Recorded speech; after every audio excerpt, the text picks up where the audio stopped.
चलिए अपने आत्मा के ज्ञान और ध्यान की ओर।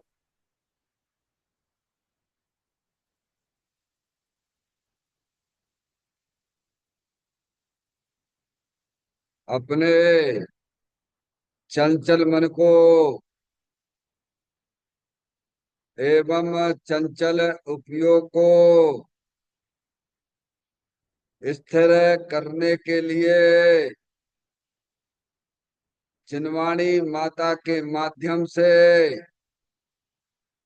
अपनी वर्तमान ज्ञान की पर्याय में सम्यक विज्ञान उत्पन्न करते हुए शरीर शरीर से संबंधित जितने भी चेतन अचेतन पदार्थ हैं उनका मुझ भगवान आत्मा के साथ में किसी भी प्रकार का कोई संबंध नहीं है। इस प्रकार समस्त पर पदार्थों में अपने संबंध की वृत्ति को छोड़ते हुए अंदर में जो अखंड ज्ञान ज्योति स्वरूप भगवान आत्मा है उसमें ही वर्तमान पर्याय का संबंध जोड़ते हुए कि मेरा यह भगवान आत्मा सदा काल शरीर आदि पर पदार्थों से भिन्न एकमात्र अखंड ज्ञान ज्योति स्वरूप है। ऐसा अपने आप को जानो और ऐसा ही अनुभव करो कि वर्तमान में ही मेरा यह भगवान आत्मा शरीर आदि पर पदार्थों से भिन्न है,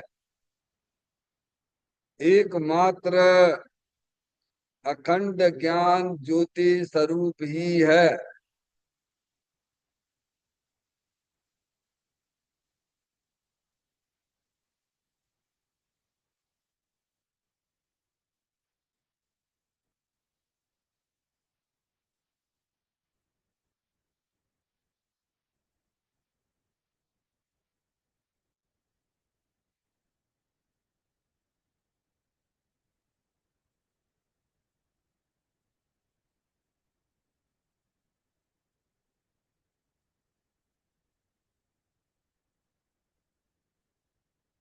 इसी प्रकार से संसार अवस्था में आत्मा के पर्याय में जो विविध प्रकार के पुण्य पाप के परिणाम दिखाई देते हैं वे समस्त परिणाम पर द्रव्यों के लक्ष्य से होने वाले भाव हैं। वे हमारे आत्मा का स्वभाव नहीं है।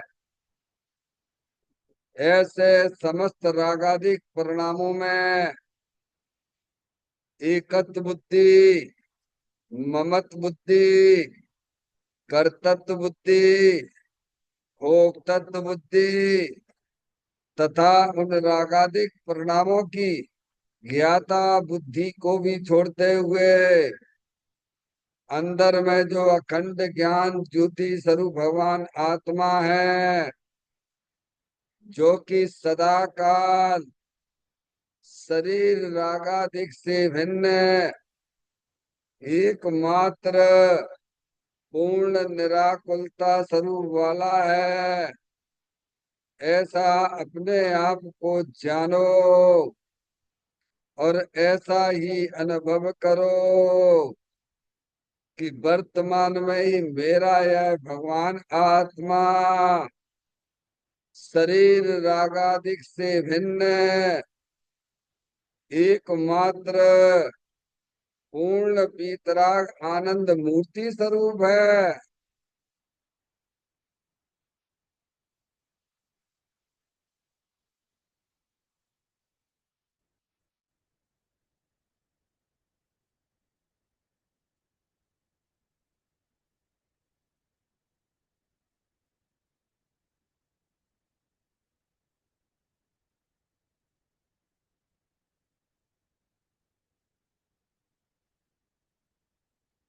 इसी प्रकार से संसार अवस्था में आत्मा की पर्याय में जो पर के लक्ष्य से होने वाला ज्ञान है, वह परलक्षी ज्ञान भी हमारे आत्मा का स्वभाव नहीं है। वह तो इंद्रिय जनित ज्ञान है। इस प्रकार शरीर रागादि और परलक्षी ज्ञान की पर्यायों से भी भिन्न मैं तो एकमात्र अखंड ज्ञान ज्योति स्वरूप भगवान आत्मा हूँ। ऐसा अपने आप को जानो और ऐसा ही अनुभव करो कि वर्तमान में ही मेरा यह भगवान आत्मा शरीर रागादि और खंड खंड ज्ञान की पर्यायों से भी भिन्न एकमात्र अखंड ज्ञान ज्योति स्वरूप ही है।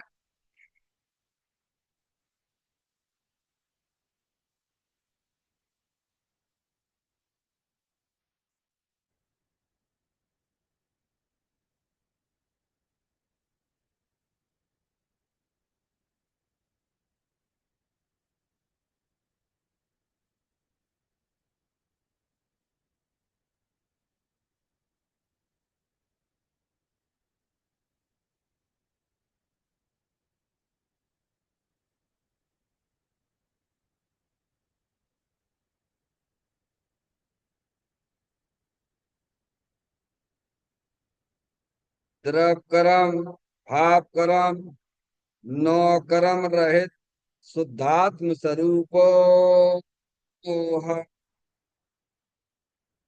मेरा ये भगवान आत्मा सदा काल शरीर आदि के नौ कर्मों से भिन्न है। मेरा ये भगवान आत्मा सदा काल ज्ञान वर्णादि आठ कर्मों से भी भिन्न है। मेरा ये भगवान आत्मा सदा काल मोह राग देश भाव कर्मों से भी भिन्न है। इस प्रकार द्रव कर्म भाव कर्म नो कर्म तीनों कर्मों से रहे मैं तो एकमात्र परम पवित्र शुद्धात्म स्वरूप हूँ। ऐसा अपने आप को जानो और ऐसा ही अनुभव करो कि वर्तमान में ही मेरा यह भगवान आत्मा तीनों प्रकार के कर्मों से रहित एकमात्र परम पवित्र शुद्धात्म स्वरूप है।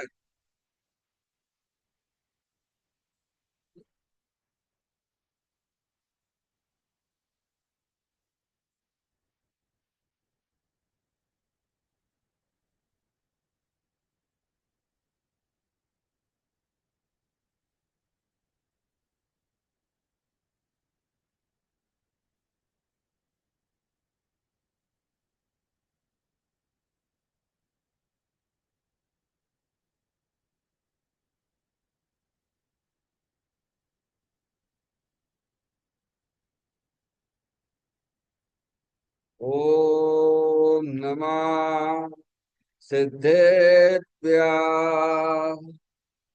ओम नमः सिद्धेभ्य ओम नमः सिद्धेभ्य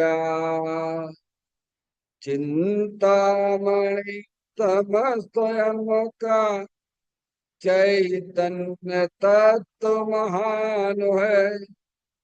निज का करूं मैं चिंतवन निज का करूं श्रद्धानु में शुद्धात्मा ही पर जो गुण अनंत निधान है। मैं स्वानुभव में देख लूं आत्मा स्वयं भगवान है। मैं स्वानुभव में देख लूं, आत्मा स्वयं भगवान है। लिम्मण जान परिठिया, कम कलंक डयरी, अपाल जैन परूं, दे परम फल बेबी।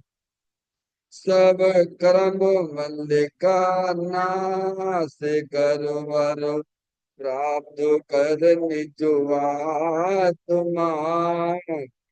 जो लीन मल्लिका, नम कर निकल परमात्मा। सब नाम से करे घन दास, हरि अंत पद को पातिया। कर नमन उन जिन देव को, यह काव्य पथ अपना लिया। श्री योग सारथी नामक परम आध्यात्मिक ग्रंथ स्वाध्याय हेतु में विराजमान है। आज से 1400 वर्ष पहले इस महान पवित्र ग्रंथ की रचना दिगंबर संत योगेंद्र महाराज जी हुए हैं। उन्होंने इस महान पवित्र ग्रंथ की रचना की और उन्होंने इस ग्रंथ का नाम योग सारजी रखा। योग सारजी का सीधा सा अर्थ है मुक्ति के मार्ग में। योग का मतलब जोड़ होता है। किसका किसके साथ में जोड़ करना? तो अरियंत परमात्मा कहते हैं कि अपनी वर्तमान सुत ज्ञान की पर्याय का अंदर में जो अपना त्रिकालिक ध्रुव भगवान आत्मा, जो कि सदा काल द्रव्य कर्म, भाव कर्म, नौ कर्म से रहित एकमात्र अखंड ज्ञान ज्योति स्वरूप है। ऐसे ज्ञायक प्रभु परमात्मा में अपनी वर्तमान सुत ज्ञान की पर्याय का संबंध जोड़ने का नाम योग है, जिसे शास्त्रीय भाषा में सम्यक दर्शन, सम्यक ज्ञान भी कहती हैं। और उस चैतन्य भगवान आत्मा में ही अपनी वर्तमान पर्याय को मग्न कराना, लीन करना, स्थिर करना, उसे सार कहती हैं, यानी सम्यक चारित्र कहती हैं। तो योग सार क्या हो गया? सम्यक दर्शन, सम्यक ज्ञान, सम्यक चारित्र वाली निर्मल पर्याय, पवित्र पर्याय, जो अपने आत्मा के आश्रय से प्रकट होती है, इसे यहाँ योग सार कहते हैं। और इसे ही अरियंत परमात्मा मोक्ष मार्ग कहते हैं। इसी को धर्म कहते हैं। देखिएगा, मोक्ष योग सार ग्रंथ के माध्यम से हम और आप यहाँ पर 72वें नंबर की गाथा का स्वाध्याय चल रहा है। बहुत ही महत्वपूर्ण गाथा है। इसमें यह गाथा में बताया जा रहा है कि पुण्य कर्म सोने की बेड़ी है और पाप कर्म लोहे की बेड़ी है। समझ में आया भैया? क्योंकि जो हमारी आत्मा में कसाय की मंदता लिए परिणाम होते हैं, भगवान की पूजा के, भक्ति के, दया दान आदि के, अनुव्रत महाव्रत जैसी जो परिणाम होते हैं, वे पुण्य भाव कहलाते हैं। और पुण्य भाव के निमित्त से जो लोकाकाश में पौद्गलिक कार्बन परगनाएं हैं, समझ में, निमित्त निमित्तिक संबंध से वे कर्म हमारे आत्मा के साथ में बन जाते, पुण्य कर्म। समझ में आया भैया? अब कर्म बन गए हैं, अपन को करना है कर्मों का नाश। मगर यार, क्या करना है? कर्मों का नाश करना है। समझ गए ना आप? पंचेंद्रिय की विषय वासना के परिणामों से, समझ गए आप, अशुभ भाव से पाप कर्म बनते हैं। भगवान की पूजा भक्ति आदि के परिणाम से पुण्य कर्म बनते हैं। दोनों से ही कर्मों का बंधन है। इसीलिए पुण्य के भावों से जो पुण्य कर्म बने, वे कहलाते हैं सोने की बेड़ी। क्योंकि उससे क्या है, जीव को आगे चल के क्या मिलेगा, अनुकूल संयोग मिलेंगे, शरीर अच्छा मिलेगा। समझ गया। बाद में बढ़िया जो आप चाहते हो संयोग वो भी मिल जाएंगे पुण्य कर्म से। जितनी भी अनुकूलताएं हमें आपके जीवन में दिखाई देती हैं, वह पूर्व में जो शुभ भाव किया था उसके निमित्त से जो पुण्य कर्म बंधे थे वे हैं। समझ में आया। हृदय भी आते हैं ना, मानते हैं, हृदय भी आते हैं। ऐसे ही पाप कर्म बनते हैं अंदर में, परिणामों में पंच इंद्रिय के विषय वासना के परिणाम होते हैं। समय रात्रि खाना खाने का परिणाम, अभक्ष जैसी वस्तुओं को खाने का परिणाम, ऐसे पाप भाव के निमित्त से पाप कर्म बनते हैं डॉक्टर साहब। ऐसा एक निमित्त निमित्तिक संबंध बनता है, कर्ता कर्म नहीं है। समझ में आया भैया। इधर यहाँ भाव होती है और यहाँ ऑटोमेटिक कोदगल कर्म लगना, कर्म रूप परिणमित हो जाती है। क्या हो जाती है? ऐसा एक निमित्त निमित्तिक संबंध चल रहा है। क्या? सूरज का निकलना और कमल का खिलना। क्या भैया? सूरज ने वह कमल को नहीं खिलाया है, पर ऐसा कोई एक निमित्त निमित्तिक संबंध होता है कि सूरज का इधर निकलना होता है और कमल का खिलना होता है।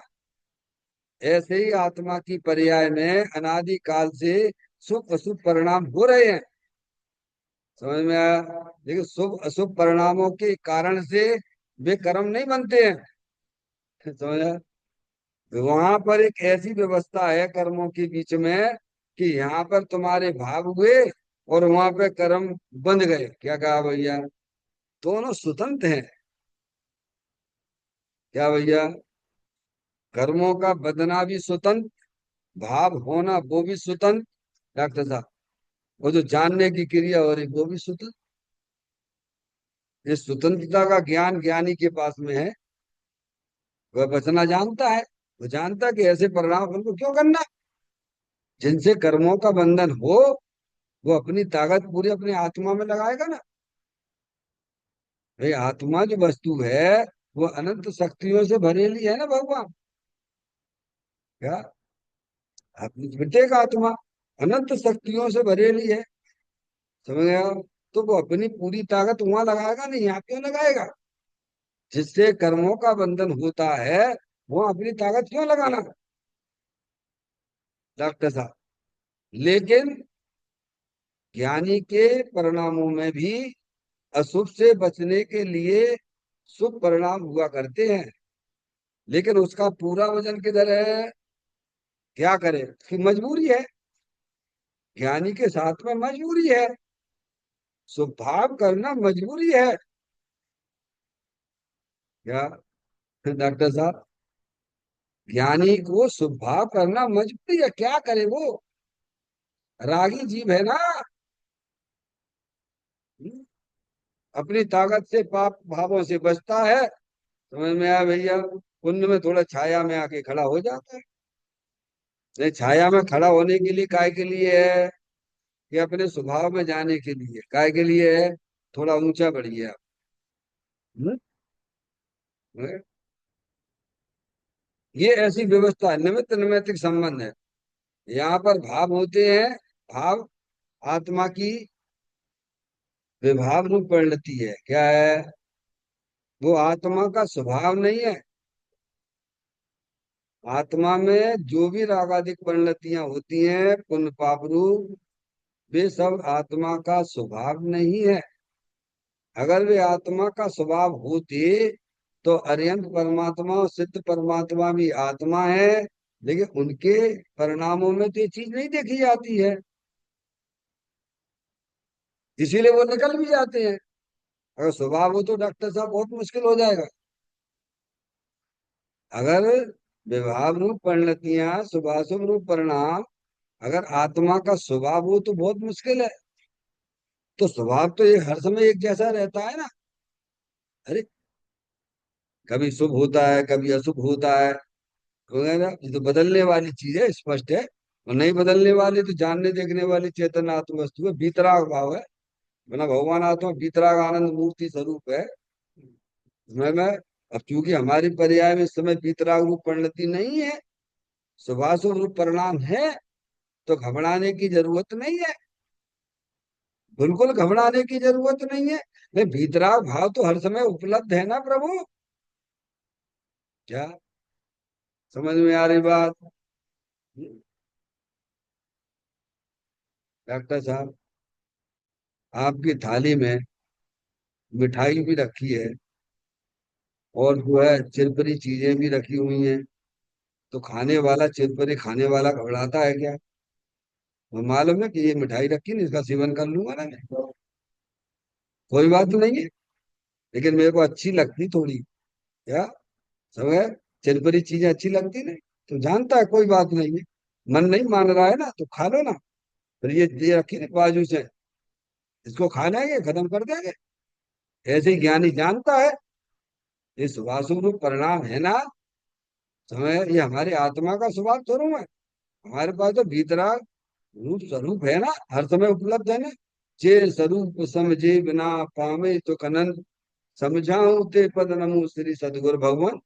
जिसके पास आत्मा है उसे किस बात की कमी है क्या? जिसके पास में ऐसा आत्मा भीतराग रूप आनंद रूप वस्तु है, तो घबराएगा क्या? क्यों डॉक्टर साहब? जिसके यहाँ भंडार पड़े हों, रत्नों के भंडार पड़े हों, समझ में आए भैया? तो वो अंदर में कैसा अनुभव करता है? बोलो। थोड़ी बहुत चीजें इधर से उधर हो जाएं, तो क्या घबराने लग जाएगा? वो क्या मालूम है ना, हमारा तो भंडार पड़ा हुआ है ना। समझ में आए? ऐसे ही ज्ञानियों को उनकी पर्याय में शुभ अशुभ परिणाम होते हैं, उन्हें मालूम है। लेकिन चिंता की कोई बात नहीं है। माँ जनवाणी माता कहती है, बीतराग भाव भी तुम्हारे पास में उपलब्ध है, हर समय उपलब्ध है। तुम्हें मात्र अपनी दृष्टि को बदलना है। क्या करना है? ना तुम्हें छेड़खान शरीर से करनी है, ना तुम्हें कर्मों से छेड़खान करनी है, ना तुम्हें रागादिक परिणतियों से छेड़खान करनी है। तुम तो जो है ध्रुव दृष्टि का चश्मा लगा लो। क्या? ध्रुव दृष्टि का चश्मा लगा लो। सब अपने आप सहज का धंधा गुरु गुरु है। ज्ञानी कहें सहज का धंधा, वाद विवाद करे सुगंधा। जब आपको ये बात मालूम पड़ गई है कि भाई साहब जो कसाई की मंदता वाले परिणाम होते हैं, उनसे पाप कर्म का बंध होता है। शुभ भाव मालूम है किसे कहते हैं? कसाई की मंदता वाले परिणाम मालूम है भगवान के प्रति। समझ में आया भैया? कसाई की मंदता वाला परिणाम, जैसे कसाई की बात नहीं, निर्वांचक हो गए। भगवान की पूजा भक्ति निर्वांचक होके करना चाहिए, अपने हित की दृष्टि से करना चाहिए। पंच इंद्रिय के विषय वासनाओं का लक्ष्य लेके नहीं करना चाहिए, ये तो पाप का बंध होगा। समझ में आ गई बात? भीतरागी प्रभु है ना। हाँ, भीतरागी देव की पूजा करते हो तो वांछा करके करना क्या? गलत दुकान पे आ गया। भीतरागी होकर करिए ना। तभी तो हम ये बच्चों को पढ़ाते हैं कि बेटे मंदिर में जाना तो 3 बार निश्चय निश्चय निश्चय बोलते हुए जाना। बच्चों को पढ़ाते हैं निश्चय निश्चय का अर्थ क्या है? सभी सांसारिक विकल्पों को बाहर छोड़ के प्रभु के दर्शन करना, यानी वीतराग होके करना। क्या करना? वीतराग की दुकान पे आए हो तो वीतराग होके करना ना, भगवान निर्वांचक होके करना। ऐसे निर्वांचक होके करोगे तो ऐसे पुण्य बनेंगे आपके डॉक्टर साहब। पुण्य के पीछे मत भागिए। जैसे किसान दाने की दृष्टि हुआ करती है, भूसे की नहीं, ऐसे ही जिनेन्द्र देव का भक्त अपने द्रव्य स्वभाव की दृष्टि रखते हुए प्रभु की भक्ति करता है। समझ में आ गए भगवान? तो पुण्य भाव से पुण्य कर्म का बंध होता है, वह सोने की बेड़ी है। अंदर में पाप परिणामों से पाप कर्मों का बंध होता है, ये लोहे की बेड़ी है। हमें दोनों प्रकार की बेड़ियां नहीं चाहिए। तो क्या करना? भगवान कहते घबराइए मत, तुम्हारे पास में एक ऐसी चीज भी है वीतराग स्वरूप है, वीतराग भाव है। आत्म जो वस्तु है, वीतराग आनंद मूर्ति स्वरूप है। तुम भेद ज्ञान द्वारा अंदर चेतन भगवान आत्मा की दृष्टि करो तो क्या हो जाएगा? ये रागादिक परिणतियां अपने आप शिथिल हो जाएंगी डॉक्टर साहब। अब आप तो जब होगा तब हो जाएगा, ठीक है कि नहीं? है व्यवस्था, घबराने के लिए नहीं है। रोग हो जाता है तो घबराइए मत। शरीर में रोग होता है तो घबराने की जरूरत नहीं है, उसके भी इलाज है। समझ में आया भैया? देखिएगा यहाँ पर पाठ करते हुए आगे की चर्चा चलेंगे। लोहे और सुवर्ण,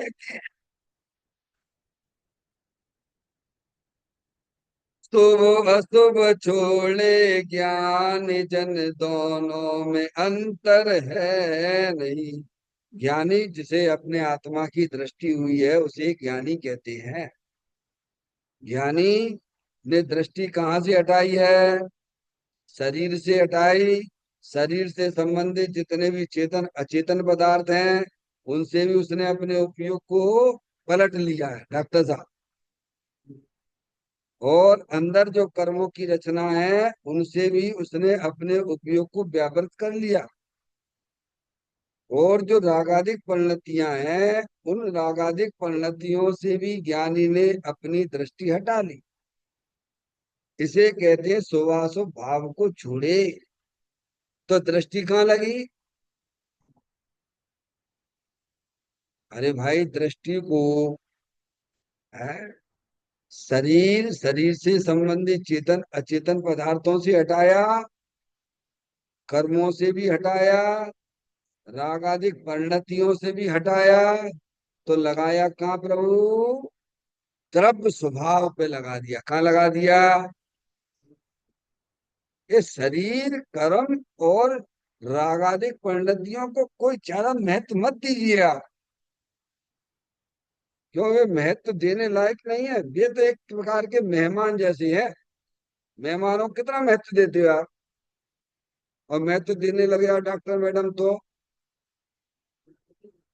है जाएगा? आप बताओ जाएगा क्या? है कोई आ जाए, मेहमान आ जाए, आया था 2 दिन के लिए, अरे यहाँ तो ये लीजिए साहब, ये लीजिए साहब, और साहब बोलिए, और लीजिए। गए अच्छे तो बहुत बढ़िया है। घर पे तो मांगने से नहीं मिलता, तो यहाँ तो फायदा तैयार खड़ा हुआ है। 2 दिन की जगह 5 7 दिन और बढ़ा दिए डॉक्टर साहब। अभी क्या करना? अब क्या करना? इनका रिजर्वेशन तो 2 दिन बाद का था, और ये तो 7 दिन और बढ़ा दिए उन्होंने। क्यों बढ़ा दिए उन्होंने?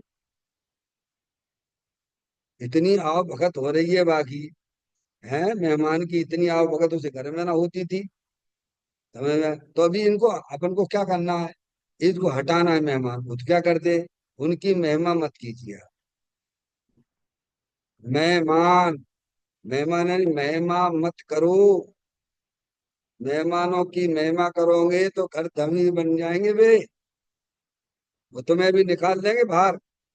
समझ में आ गई भैया? ऐसे ही ज्ञानी द्रव कर्म भाव कर्म नौ कर्म की महिमा नहीं करते हैं। महिमा करने योग्य तो अपना चेतन भगवान आत्मा है। जिन्होंने अपने आत्मा की महिमा की है वे ही आत्मा पर्याय में परमात्मा हुए हैं। समझ में आया? धनी बनो, आप इसके धनी बनो। आप विराग आत्मा के हो। समझ में आया? तो ज्ञानी अपनी दृष्टि को शरीर कर्म और रागादिक से हटाते हुए द्रव्य स्वभाव की तरफ लगाते हैं। तो वे शुभाशुभ परिणाम में छोड़ देते, क्या कर देते हैं? इग्नोर करना सीखो, इग्नोर करना सीखो। हाँ, डॉक्टर साहब इग्नोर तो अपन करते ही है ना। ऐसा नहीं कि इग्नोर नहीं करते हैं। हर समय इग्नोर करते हैं।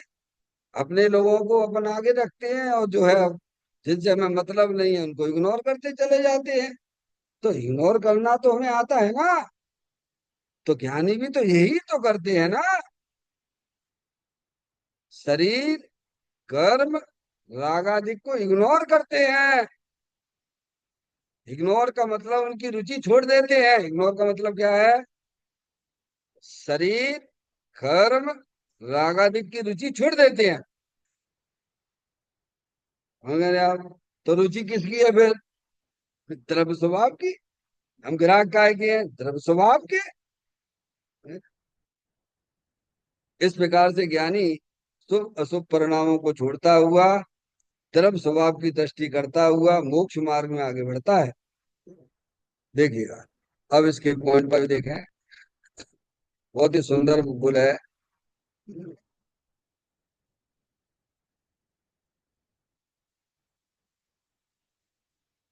स्वयं भगवान होने पर भी अज्ञानी बाह्य संयोग में, ये हो चुका था नहीं, ये हो गया। धर्मी जीव पांच इंद्रियों के विषयों को ही छोड़ने लायक समझते हैं, इसीलिए विषय सुख के कारणभूत पुण्य भाव को भी ही मानते हैं।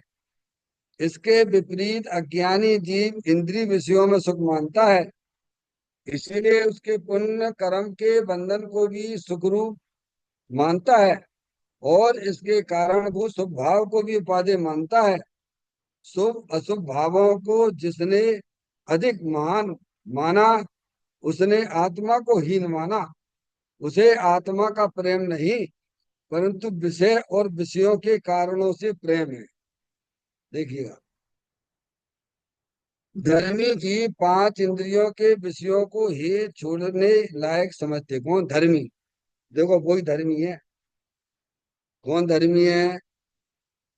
जिसने अपने चेतन भगवान आत्मा को उपादेय रूप से ग्रहण किया और इंद्रिय के विषयों को ही जाना, वह धर्मी है। क्या है डॉक्टर साहब?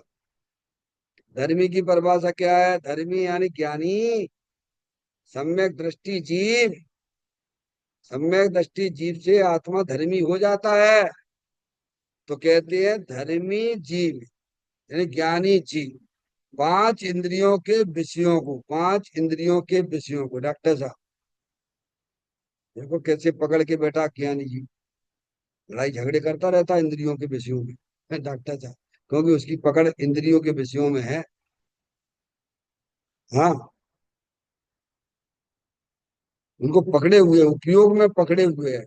आपकी कोई भी गंदी चीज पड़ी हो ना आपके घर में, जो कोई मतलब की नहीं, आपको भी नहीं पता है, और कोई लेने आ जाए ना, डॉक्टर मैडम मुझे जरूरत है, यार वो मैं गया था एकदम डॉक्टर साहब के यहाँ, देखी वो चीज यार, उनके तो कोई मतलब की है नहीं है, अपन ले लेते हैं, अपन थोड़ा काम चला लेते हैं, कंस्ट्रक्शन का काम चल रहा है डॉक्टर साहब है।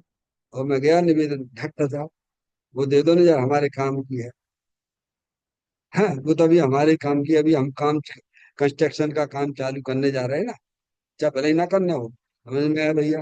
उसे ज्ञान में विषय भी नहीं था। तो यही तो पकड़ कहलाती है ना, जो काम की चीज नहीं है उस पर भी तुम्हारी पकड़ बनी हुई है, इसीलिए तो पाप का बंध निरंतर चलता रहता है। समझ गए आप? जितने अपन ने संयोग इकट्ठे कर लाए ना, अपन को पता ही नहीं है। कोई आ गया ना जबरदस्ती मांगने के लिए डाले, हाँ नहीं देगा, नहीं देगा, नहीं देगा, क्योंकि उसे इंद्री के विषयों में उसकी पकड़ है। इंद्रियों में पकड़, शरीर में पकड़, तो उनके विषयों में भी पकड़, क्योंकि उसने उपादेय रूप से ग्रहण किया हुआ है। उसे हे कहाँ जाना है? कदाचित, कदाचित कि कसाई की मंदता, वहां ले जाओ, ले जाओ, ले जाओ, कैसे आपके काम में आ रही, बहुत अच्छी बात। ये कसाई का मंद परिणाम है, वो कसाई का तीव्र परिणाम था। तीव्र परिणाम और मंद परिणामों को भी हमें पहचानना चाहिए। समझ में आ गई भाई? है? तो कहते हैं धर्मी जी पांच इंद्रिय के विषयों को ये छोड़ने लायक समझते गए थे। अब उसने शरीर से ही प्रेम करना छोड़ दिया, शरीर को ही अपना मानना छोड़ दिया, तो इंद्रिय के विषयों से प्रेम करेगा क्या? अरे धर्मी कहते ही जिसे है जिसे अपनी आत्मा से प्रेम है। प्रेम एक जगह होता है, ध्यान रखिएगा। प्रेम एक जगह ही होता है। अगर जिसे शरीर से प्रेम है तो उसे आत्मा के प्रति हे बुद्धि है, ध्यान डॉक्टर साहब ध्यान रखना। अगर जिसे शरीर के प्रति प्रेम है तो नियम से उनके विषयों में भी प्रेम है। और जिसे अपनी आत्मा से प्रेम है उसे शरीर से भी प्रेम नहीं है। राग हो सकता है, प्रेम अलग चीज है। राग होना अलग बात है। प्रेम यानी उसके प्रति समर्पण का भावना। जो कुछ है शरीर ही में हूँ, ऐसा जो समर्पित भाव है। शरीर से प्रेम, नेक में नेक में नेक में ऐसे हो जाते पूछो मत। मैं कोई पितकुलता आ जाए आपके उदय से तो देखो कैसा चेहरा हो जाता है भाई। होता है कि नहीं होता है? क्यों आप चाहते ही नहीं हो? तो यहाँ ये कहते हैं धर्मी जीव पांच इंद्रियों के विषयों को ही छोड़ने लायक समझते हैं। समझ गए नहीं आप? तो उपाधि किसे समझते हैं? सीधी सी बात है डॉक्टर साहब। एक अगर आपने किसी को समझा है तो उपाधि भी किसी को समझा होगा। उपाधि में अपना चेतन भगवान आत्मा है। और हे में शरीर, शरीर से संबंधित जितने भी चेतन अचेतन पदार्थ भी सब ये हैं। इसीलिए विषय सुख के कारण भूत, अब देखना आप, इसीलिए विषय सुख के कारण पुण्य भाव को भी ये मानते हैं। अब पुण्य भाव से तुम्हें क्या मिलेगा बताओ भैया? शरीर अच्छा मिल जाएगा डॉक्टर साहब, बाहर में अनुकूलताएं मिलेंगी। क्या मिलेंगी? अरे बोलो भगवान, पुण्य भाव से तुम्हें क्या मिलेगा? पुण्य भाव किया, भगवान की पूजा के, भक्ति के, स्वाध्याय के, पढ़ने के, पढ़ाने के, तत्व को समझने के, सब भाव पुण्य भाव है। इनसे क्या होगा? इनसे कर्म पुण्य कर्म बनेंगे। और कर्म पुण्य कर्म बने हैं तो फिर वे उदय में आएंगे। क्या? वे तुम्हारे अनुकूल रूप में आएंगे। शरीर मिलेगा, बढ़िया मिलेगा कि नहीं मिलेगा बोला भैया? डॉक्टर साहब आज अपने शरीर में मान लीजिए कोई रोग नहीं है तो ये काय का है, सब फल लीजिए भैया। हैं? फिर बोलिए। तो धर्मी जी पुण्य भाव चाहता ही नहीं है ना। वो तो चाहता है निज भाव। किसको चाहता है? हैं? किसको चाहता है? अपने निज भाव को चाहता है। कि धर्मी जीव अपने स्वभाव को चाहता है भगवान। इसीलिए विषय सुख के कारण पुण्य भाव को भी हे मानते हैं। क्या मानते हैं? पुण्य भाव का हेतु समझेगा, ये मानने का कारण क्या है? क्योंकि उनसे मिलेगा शरीर आदि अनुकूल संयोग मिलेंगे। और अनुकूल संयोग मिलेंगे डॉक्टर साहब, है अनुकूल संयोगों में तो भगवान तुम्हें याद ही नहीं आते हैं। और प्रतिकूल संयोगों में तो डॉक्टर साहब बता, प्रतिकूल संयोग में तो भगवान याद आ जाते हैं, अनुकूल में ना आते हैं। हाँ, वैसे देखा जावे एक अपेक्षा से पुण्य बहुत खतरनाक है।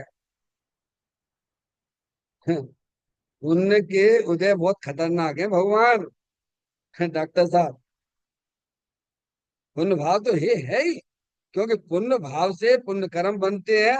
और पुण्य कर्म से ये अनुकूल संयोग मिलते हैं। और फिर उन अनुकूल संयोग में मस्त हो जाते हैं।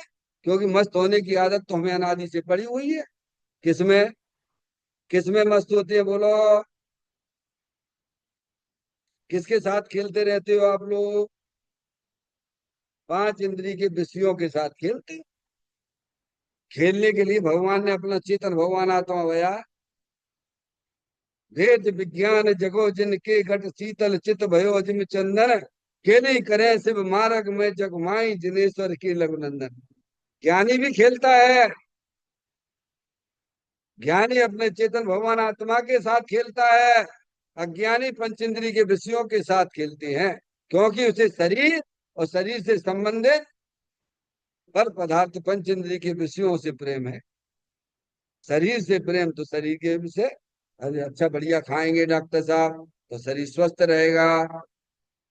उनमें ये चीजें अनुकूल संयोग तुम्हें कब मिलेंगे?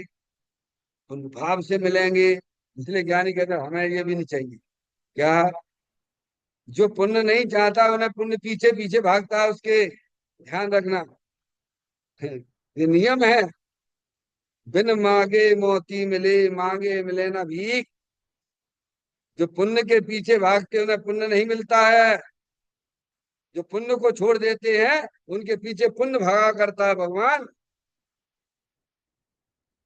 देखो नहीं हमारे महाराजाओं के पीछे देखिए आप। दुनिया उन्हें पूछती है, दुनिया चौका लगाने के लिए बैठी रहती है। क्या डॉक्टर, हमें तुम्हें कौन लगाए? तो वो है पुण्य का उदय, उनका आत्मा है। इसके विपरीत अब देखना आप, इसके विपरीत। किसके विपरीत? पंच इंद्रिय के विषयों को ज्ञानी नहीं चाहता, पुण्य भाव को भी नहीं चाहता। दो चीजें हैं। पुण्य भाव को क्यों नहीं चाहता? कि पुण्य भाव से अनुकूल संयोग मिलेंगे, और अनुकूल संयोग मिलेंगे तो हम उसमें रच बस जाएंगे। इसीलिए ज्ञानी पुण्य भाव को ये जानता है। क्या? आगे बात समझ में? अब देखना आप, इसके विपरीत उल्टा, अज्ञानी जीव इंद्रिय विषयों में सुख मानता है। क्या मानता है? बढ़िया बढ़िया एसी हो डॉक्टर साहब, गर्मी पड़ रही है, क्या हो, सर्दी का टाइम है तो बढ़िया बढ़िया का इस समय रूम हीटर। कितने दिन के लिए ना डॉक्टर मैडम? और जैसे जो पाप बांध रहे वे कब तक चलेंगे? यानी थोड़ी सी आप सहन नहीं करते हो, इंद्रियों को आप जीतना सीखिए। बिल्कुल लाचार मत बनिए।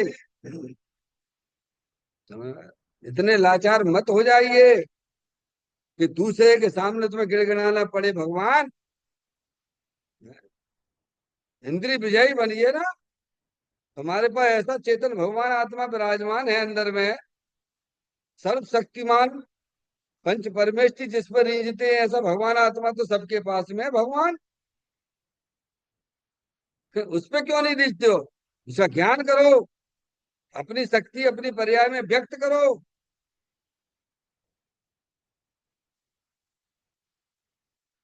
इसके विपरीत अज्ञानी जीव इंद्रिय विषयों में सुख मानता है। क्या? अब जैसे यही नहीं मालूम सुख काय में, ये अनादिकाल की भूल है।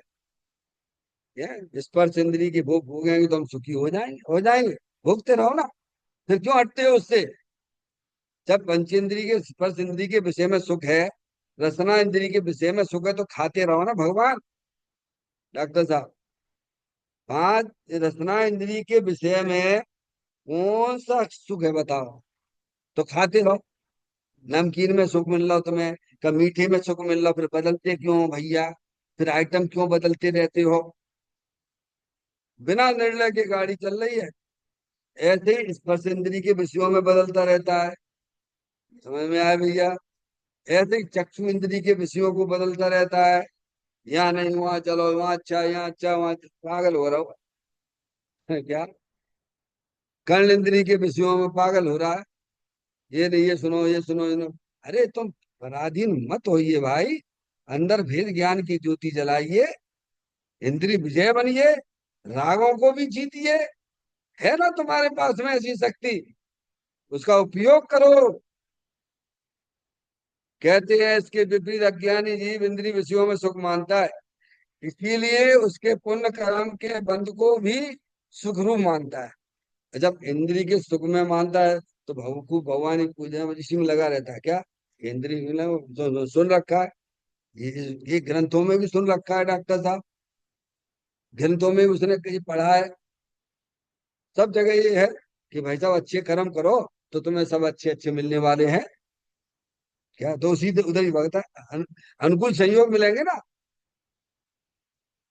क्या? क्यों इधर भागता है? उधर क्यों नहीं भागता है? भागने वाले भाग रहे हैं। हम उनकी बात कर रहे हैं जो शुभ भाव को धर्म माने बैठे, उनकी बात कर रहे हैं। समझ में आया भैया? इसीलिए उसके पुण्य कर्म के बंध को भी सुख रूप मानता है। ऐ- अनुकूल संयोग कैसे मिलेगा? शुभ भाव से मिलेगा। तो शुभ भाव में क्या फिर किधर लगेगा वो? इससे अनुकूल संयोग मिलेगा, इसी लगे रहिए। देव गति मिलेगी, मैं बढ़िया बढ़िया संयोग मिलेंगे। तो तुम कौन सा पाप भाव कर रहे हो कि पुण्य भाव कर रहे हो? ईमानदारी से बता दो। जो पंचेंद्रिय के विषयों का लक्ष्य करके भगवान की पूजा भक्ति करते हैं, वो पुण्य भाव है कि पाप भाव? आप बता दीजिए चलिए डॉक्टर मैडम, किसी से पूछना पड़ेगी ये बात है क्या? जो पंचेंद्रिय के विषयों का लक्ष्य करके भगवान की पूजा भक्ति करते हैं, वह पुण्य भाव है कि पाप भाव है? बोलो। क्योंकि तुम्हारी चाह क्या है? तो तुम तो पाप ही कर रहे हो, मंदिर में खड़े हुए पाप ही करते हो। तो क्या करें? अरे आत्मा का ज्ञान करो। करने योग्य काम तो यही है, अपनी अज्ञानता दूर करो। तो कहते हैं उसके पुण्य कर्म के बंद को भी सुखरू मानता है, तो भाई कारण से करेगा, कारण ऐसे मिलेंगे तो उनका कैसे कारण मिलेंगे, तो उनको भी सुखरू मानेगा वो। पंचेंद्रिय विषयों को सुखरू मानता है, पंचेंद्रिय के विषय स्वभाव से मिलते हैं। अज्ञानी की ऐसी मानता अंदर में पड़ी हुई है। इसके कारण भूत शुभ भाव को भी उपादेय मानता है डॉक्टर साहब। जब गुरुदेव श्री ने भी ये बात की है, पुण्य भी है। अच्छा ये बता, पुण्य भी हे किया गुरुदेव श्री ने पुण्य को हे बताया है तो वे हमेशा आत्मा में ही बैठे रहे होंगे, फिर मैंने प्रवचन ना किया होगा, फिर तुम्हें समझाया नहीं होगा, भगवान के कभी दर्शन करने नहीं गए होंगे कहीं। अरे वे उसी में ही रहते थे, उसमें रह के अपना काम करते थे। डॉक्टर साहब तुम समझते ही नहीं हो पुण्य को हे क्यों कहते हैं वे। जब वे पुण्य को हे कह रहे हैं तो सीधे अपनी आत्मा में बैठ जाए ना, फिर भी उनका जीवन तो पुण्य में ही दिखता रहा। ऐसा तो हम ग्रस्त होकर भी नहीं कर पा रहे, कुछ नहीं कर पा रहे हैं, बोलिए आप, ऐसा उनका जीवन था। आप पढ़िए, देखिए, सुनिए। उनको ये बताया है तो उसका कारण ये था, उनके भाव से विषय विषय मिलते हैं, अनुकूल संयोग मिलते हैं, लेकिन ज्ञानी उन विषयों को चाहता नहीं है। पुण्य के कसाय की मंदता के काम में अपना काम करते थे, क्या करते थे, उधर जाएंगे, कहते नहीं कहते, इधर जाओ तो खाई है, और इधर जाओ तो है कुआ है, डॉक्टर साहब कितने जाए।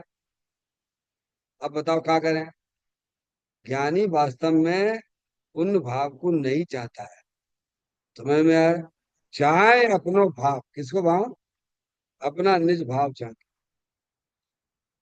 तो कहते हैं बंध को भी सुखरूप मानता है देखना, इसके कारण वो शुभ भाव को भी उपादेय मानता है। शुभ भाव है, अब देखना, शुभाशुभ भावों को जिसने अधिक महान माना डॉक्टर साहब, अधिक महान माना देखो कोई पंचेंद्री के विषयों में खूब रुपया पैसा कमाओ कमाओ कमाओ कमाओ कमाओ, वे तो कीड़े बनेंगे ही बनेंगे। ये भी कोई कीड़ी बनने वाला है। शुभ भाव को चाहने वाला भी, अरे एक आध भाव मिल भी जाएगा भाई साहब, देवगति मिल जाएगी, उससे तुम्हारा हमारा कौन सा पेट भर जाएगा भगवान। समझ में आए, पंचेंद्र के विषय मिलेंगे, उसमें मस्त हो जाओगे, वो खत्म फिर। तो कहते हैं शुभाशुभ भावों को जिसने अधिक महान माना, क्या ये थे मेहमान डॉक्टर साहब कौन, शुभाशुभ भावों, और तुमने अपनी बस बस उसी को अच्छा समझ लिया, क्या कर दिया, तो तुमने क्या कर दिया, इच्छा हुई फटाक से डॉक्टर साहब, पानी पीने की इच्छा हुई, लो पानी, क्या, गर्मी लग रही है, लो एसी चला दिया, सर्दी लग रही है, लो भैया गर्म पानी डाल दिया तेरे ऊपर। तो अब जो चाहेगा जे बता, अरे तुम मुझे बता, है ये शुभाशुभ रूप परिणाम तुम्हारे जाएंगे क्या, है डॉक्टर साहब, इच्छा इसी फटाक से। अच्छा कब तक चले फिर बाकी बात का कहानी तुम्हारी ये बता दो भगवान, त्रियंच कदीम कीड़ा बनोगे जाके, वही पानी में डले रहोगे। देखो बहुत सारे मेंढक संगी पंच इंद्री भी हैं, एक इंद्री पेड़ भी है, खड़े रहते हैं, समझ गए ना यार। ये तो थोड़े समय की बात है भगवान। हमारे महावीर भगवान की शरीर की आयु 72 वर्ष थी। हाँ आदिनाथ भगवान की कितनी थी आयु, 84 लाख पूर्व की थी। बाकी के जितने भी तीर्थंकर है सबकी आयु घटती हुई है, ध्यान रखिएगा। आदिनाथ भगवान की शरीर की आयु से लेके महावीर भगवान की आयु, शरीर की आयु से सब घटती हुई मिलेगी। आज अगर आप जो है 72 साल पर पहुंच जाते हो तो आप ही आश्चर्य वाली बात है, नहीं तो घटने में आना चाहिए था। समझ में आए भैया। शुभ अशुभ भावों को जिसने अधिक महान माना, उसने आत्मा को हीन माना। अब देखिए, उसे आत्मा का प्रेम नहीं है, जिसने शुभ अशुभ भावों को, शुभ अशुभ भाव समझ गए डॉक्टर साहब, है अंदर में हीटर, सर्दी लग रही है और अपने पास सब अनुकूलता है, तो क्या किया अपन ने, रूम हीटर लगा, तो बात से तुम्हें क्या हो, ये अशुभ भाव है। डॉक्टर मैडम पूरा कर रहा हूँ। ये अशुभ भाव है। अब ये कर्म बनेंगे नहीं बनेंगे बोलो। वर्गणाएं पूरी पौद्गलिक वर्गणाएं पूरे लोकाकाश में है कि नहीं है? तो फिर तुरंत तुम्हारे आप, एक तुम्हारी आदत बिगड़ती जा रही है। ये आदत ही तो बिगड़ रही है। शरीर के गुलाम बनते चले जा रहे हो। तुम्हें तो इग्नोर करना चाहिए था। कोई बात नहीं है, हम तैयार हैं। हम ये काम नहीं करेंगे।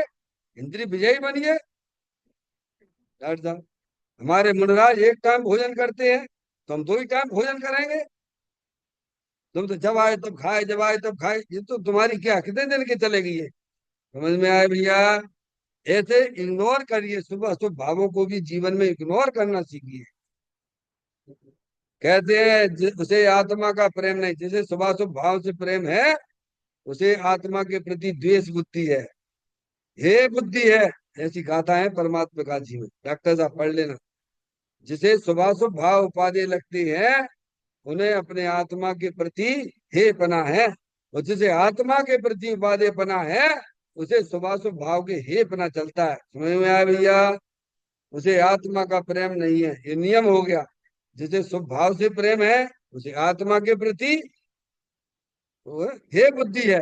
और जिसे आत्मा से उपादेय है उसे शुभ शुभ भाव हे है। परंतु विषय और विषयों के कारणों में प्रेम है। क्या उसे आत्मा का प्रेम नहीं, और विषय और विषयों के कारणों से प्रेम है। विषय यानी पंचेंद्री के विषय, और कारण कौन है? पंचेंद्री विषय कहाँ से मिलेंगे?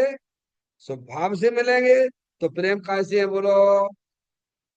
स्वभाव से प्रेम है। यानी को शुभ भाव से प्रेम नहीं होता है, तो अशुभ भाव से प्रेम है। अरे अशुभ भाव की तो बात ही मत करो भगवान। शुभ अशुभ भावों जैसे शुभ भाव से ही प्रेम नहीं है तो अशुभ भाव से प्रेम क्यों करेगा ज्ञानी? ज्ञानी को प्रेम तो अपने चेतन भगवान आत्मा से है। चैतन्य काय स्मरण प्रति क्षण करो रे, भाभी के अनंत दुख को पल में हरो रे। अक्षय अनंत निज सुख निदान पाओ, गाओ अरे नित इसी के गीत गाओ। गाओ अरे नित इसी के गीत गाओ। 9 बार नमो का मंत्र का स्मरण।